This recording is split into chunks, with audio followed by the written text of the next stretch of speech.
Good day. My name is Shayla Avalon Collin. I am a physical scientist and an assistant professor of Earth and Environmental Sciences at the City University of New York. Today, I would like to tell you about how we used the Climate Hazard Group Infrared Precipitation with Stations dataset, known as CHIRPS, to derive a landslide numerical factor for shallow rainfall-triggered landslides. For that, I would like to locate us in the country of Colombia in South America, with its very complicated tectonic settings, which give rise to the amazing Colombian Andes. In this area, tough terrains with steep slopes dominate the landscape and create various regions. The Colombian Andean mountains have only 33% of the landmass of the country, but contain at least 78% of the national population. Also, given the interesting tropical rainfall regimen of the country, the Andean region is also presents 92.5% of the total reports of landslides in the country, where at least 92% of those reports are landslides that were triggered by rainfall. Now, the focus of this research is to model the conditions that led to shallow rainfall-triggered landslides in Colombia. This type of landslides are caused because of changes in the shear strength of the soil. They are considered to be shallow, and they are codependent in the interaction of hydrological and mechanical processes, which drives us to consider the analysis of these two types of factors. But we encounter that although various studies around the world have been successful in determining rainfall thresholds via satellite information, the tropics are a whole different story. That is because dense vegetation and complicated terrains prevent the instruments from retrieving reliable data. For example, while conducting exploratory research, we did not find reliable satellite-based antecedent soil moisture information. And as you know, soil moisture is pivotal for the study of rainfall-triggered landslides. And perhaps, we believe, this is the reason why various physical and not satellite-based rainfall thresholds have been determined for the Colombian region so far. Therefore, we looked for a system that could help overcome this challenge. Enter CHIRPS. CHIRPS builds on various thermal infrared precipitation products, such as the TRMM Multi-Satellite Precipitation Analysis version 7, and it uses various interpolated gauge products as well. CHIRPS was developed by the United States Geological Survey and the Climate Hazard Group at Santa Barbara, California. But what is most important for this work is that CHIRPS has been validated for Colombia, where at least 338 rain gauges from the Colombian Institute of Hydrology and Meteorology, IDM, were used to compare to CHIRPS. So let's take a look at how we developed this process. First, we started with a rainfall-triggered landslide database of about 346 landslides that occurred in the country between the year 2016 and 2019. Now, what is important to highlight about this inventory is that the date of the event was recorded, but not the time at which it happened. That is very common for this type of landslide inventories. Also, for the basis of this analysis, there were many assumptions that were undertaken. One of them being that we assume that the soil moisture content for a specific location is dependent on the amount of and duration of rainfall that occurs before the landslide event and on the known rain or dry periods between rainfall episodes. So By following the successive rainfall dry periods, we can characterize how much moisture is left in the soil directly before the landslide. So here in the screen, you can see the logical workflow where PR1 represents the number of days of that very first rainfall. RS1 represents the total amount of rain that fell during that episode. DT represents the dry days between the first rainfall, and PR2, which represents the second rainfall, with RS2 that represents the total amount of rainfall of that detonating rainfall episode. This can be seen more intuitively by using an example. So here we see the rainfall characteristics for two successive rainfall dry periods at one location. PR1 and RS1 represent the very first rainfall recorded at that one location, where PR1 is the number of days that the rainfall lasted, whether it was intermittent or not, but it accounts for the 24 hours of that day. And RS1 represents the total amount of rainfall in that period. Then in this particular example, there was no rain for 2 days, but later it rained for another extra day. And that was the rainfall that triggered the event. Now, these rainfall dry pairs start at the beginning of the rainfall time series, which for us is January 1st, 2016, until the time of the landslide, as it is listed in the inventory.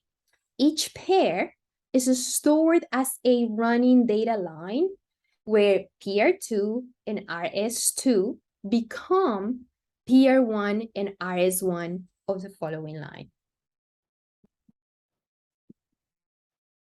So at this point, when having modeled these rain and dry periods, we can then relate them into one single factor that represents the moisture content in the soil before the landslide event, and it is deemed as the first landslide triggering condition, PMC.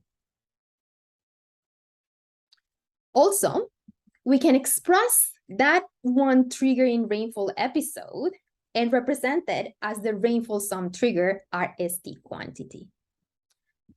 Consequently, we can integrate these two activating parameters into a single parameter, which we call the landslide triggering factor, LTF. And then we normalize it by the slope.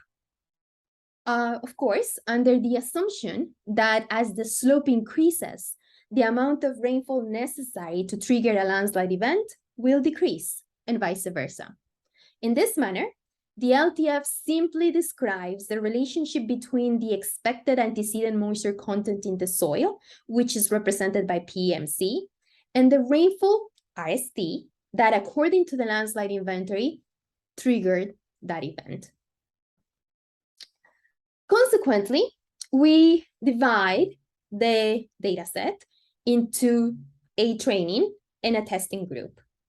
We then ran the equation that you see in the screen at each landslide event, all the way from January 1st, 2016 to December 1st, 2019.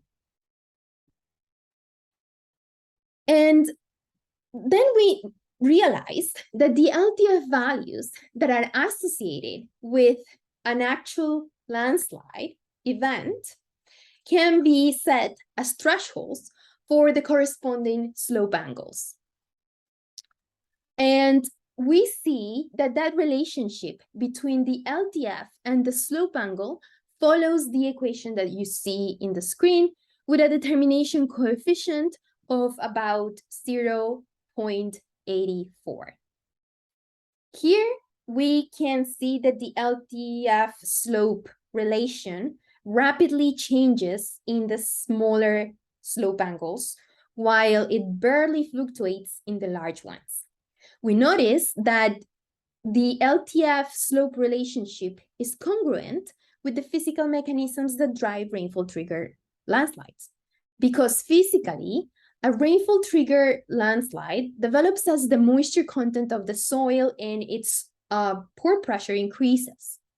The slope fails when the driving force along the slip failure is greater than the shear strength of the material and its cohesion.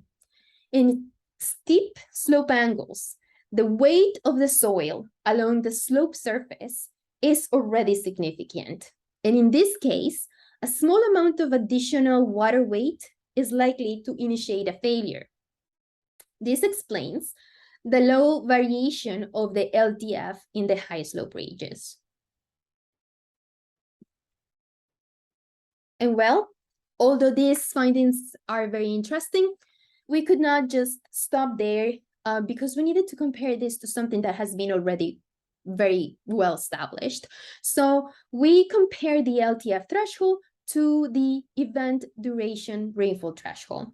This ED threshold uses the duration and accumulation of the triggering rainfall to establish a level that once exceeded will lead to a landslide event.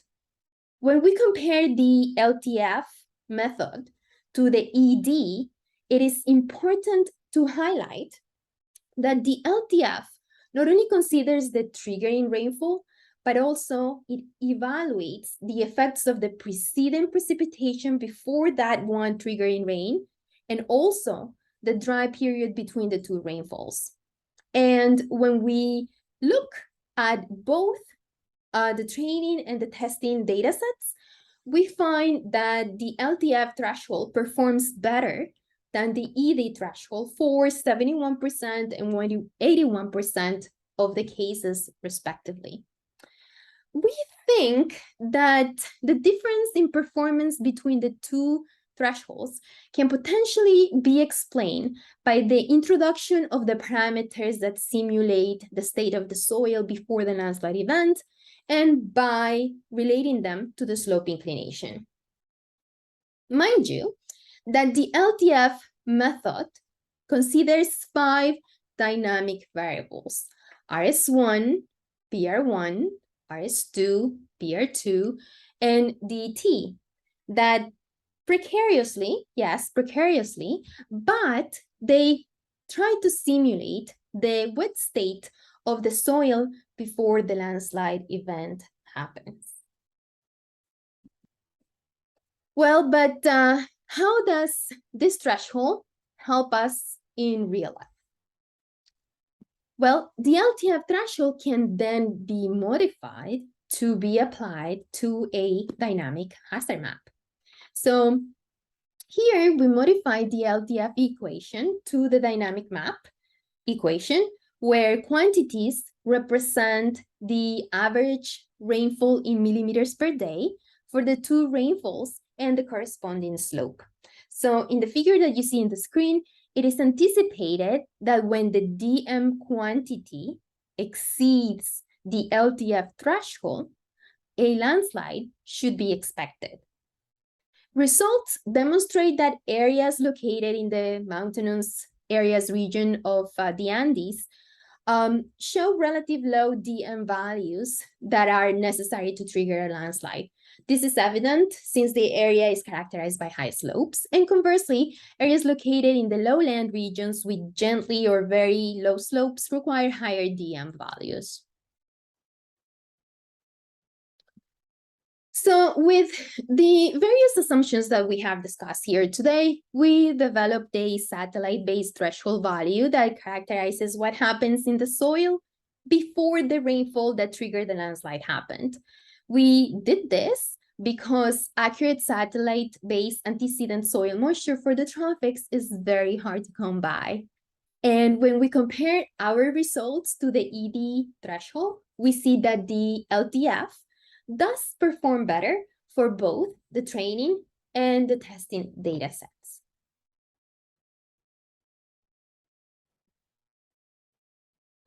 Well, with all that said, thank you so much for your undivided attention. We invite you to read the details of this work in the Journal of Remote Sensing, and also to share your questions, opinions, or queries with the conference coordinators who have our email address so we can be in touch. Thank you again, and be well.